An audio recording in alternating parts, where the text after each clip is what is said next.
Produire soi-même, ça change tout, et c'est avec Gamme Vert. Comment planter un rosier en racines nues? L'automne et l'hiver sont les périodes idéales pour planter les rosiers en racines nues. Alors je commence par supprimer toutes les branches abîmées par le transport ou lors de l'arrachage, en les coupant juste au-dessus du dernier bourgeon simple. J'enlève cette blessure, ici. Ce sera pareil pour les racines, je coupe l'extrémité, le rosier refera des radicelles beaucoup plus rapidement. On appelle cette opération l'habillage. J'ai préparé un trou plus profond que large, 50 cm environ sur 25 à 30 cm. Avant la plantation, je réalise un pralinage en enrobant les racines dans un onguent d'argile. Elles seront protégées du gel qui pourrait se former dans les bulles d'air du sol. Pour bien placer mon rosier, je dispose un tuteur sur la largeur du trou.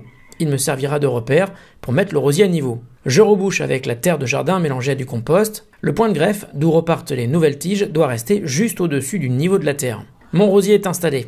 La première année, je le protège à la base avec des feuilles mortes, mais avant, je vais arroser copieusement. Le rosier peut être planté de mi-octobre à mars en évitant les grosses périodes de gelée. Il y a un petit producteur de fierté en chacun de nous, et Gamme Vert le fait grandir.